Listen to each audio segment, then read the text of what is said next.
பெண்ணானதுனால எனக்கு பிரிக்க தெரியல. ஆனால் என் வாழ்க்கை முழுக்க பெருங்காதல கொடுக்க நிறைய பேர் இருக்காங்கன்னு எனக்கு தெரியும்.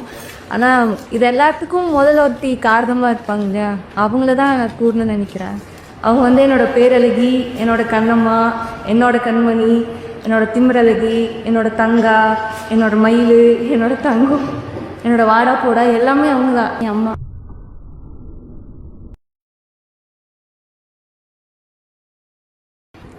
என் அம்மா வந்து எவ்வளோ தைரியமானவங்கன்னா, காதலுக்காக மலையெல்லாம் கடந்து கடல்லாம் கடந்து வருவாங்கன்னு ஏதாவது கூறுவாங்க இல்லையா, என் அம்மா வந்து மலையை கடந்து வந்தவங்க. என் அம்மா வந்து இணையர்ப்பு ஏற்பாடு, என் அப்பா வந்து காதலிச்சாங்க ஆனால் ஒத்துக்காமல் இணையர்ப்பு ஏற்பாடு அவங்கள இணையர்ப்பு பண்ணுவாங்க இல்லையா, அந்த இணையரோட ஊரில் ஏதோ ஒரு மலையில் அப்பா வந்து இங்கே கைத்து கட்டில் போட்டு நிலாவை பார்த்துட்டு படுத்துட்டாரு. அவங்க இனி இல்லை அப்படின்ட்டு. ஆனால் என் அம்மா வந்து என்ன நினச்சாங்கன்னு தெரியல. இரவு வந்து புறப்பட்டு அங்கே யானைகள் இருக்குது, சிறுத்தைகள் இருக்குது, எத்தனை பிரச்சனை இருக்குது. அப்போல்லாம் விளக்கே கிடையாது. பாதை அப்போ நீங்கள் இப்போ பார்க்குற தாரசாலை எல்லாமே அங்கே கிடையாது. அவங்க என்ன தைரியத்தில்னு எனக்கு தெரில. ஒரு 28 மைலுக்கால் இருக்கும். அவங்க இரவு நடந்து வந்து என் அப்பாவை பார்த்துட்டாங்க தனியாக. நான் இன்னைக்கு இவ்வளோ தொலைவு வந்ததுக்கு காரணம் கூட அம்மா தான் கூறுவேன். அம்மா வந்து கூறணுன்னா முக்கியமாக ஒரு தோழர். என் அம்மா எனக்கு எல்லாமே கூறலாம். எனக்கு முதல்ல ஒருத்தரை பிடிச்சிருந்துச்சு, முதல் போய் என் அம்மாட்ட தான் கூறுனேன். அம்மா எனக்கு இந்த ஒருத்தரை பிடிச்சிருக்கு.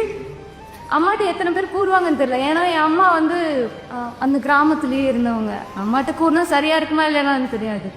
ஆனால் நான் என் அம்மாட்ட தான் முதல் போயிட்டு எனக்கு இந்த மாதிரி அப்படின்னு நான் தெரியப்படுத்தினேன். அப்படி அம்மா எல்லா அரசியலையும் முறையாடுவேன். ஒரு நாள் வந்து நான் மதிப்பேன். எனக்கு அரசியல் முரண்பாடு எல்லாமே இருக்கும், கருத்தியல் முரண்பாடு. ஆனால் எல்லாரையும் மதிக்கணும்னு நினைப்பேன். கோயிலுக்குள்ளே போகலாமா அப்படின்னாங்க. நான் மாட்டேன், இல்லை, ஏன்னா நான் வந்து மாலை விட நான் இல்லை, நான் வரல அப்படின்னாக்கோ அம்மா இருந்து கூறினாங்க, நீங்கள் தானே ஒரு நாள் கூறினீங்க இங்கே இருக்க அத்தனை தெய்வத்தையும் பெற்றிருக்கு ஒரு பெண் தெய்வம், அதனால நீ தீட்டுனா அதான் அந்த தெய்வ பெற்றெடுத்த எல்லாமே தீட்டு தானே.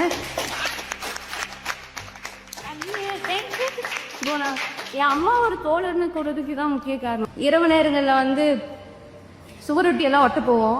எல்லாரும் ஆண்களாக இருப்பாங்க, நான் மட்டும் பெண்ணாக இருப்பேன். அப்போ வந்து அம்மா எங்கே இருக்கீங்கன்னு கேட்டால் எப்படி நான் சுவரொட்டி ஒட்ட வந்தேன் கூறுவேன். அப்போ தான் கூறுவேன், நான் முன்னாடியே வந்து தெரிவிக்கிற பழக்கெல்லாம் தெரியாது. அப்படியா, சரி கவனமாக போயிட்டு வாங்க, இது ஒன்று தான் உங்கள்கிட்ட வரும்.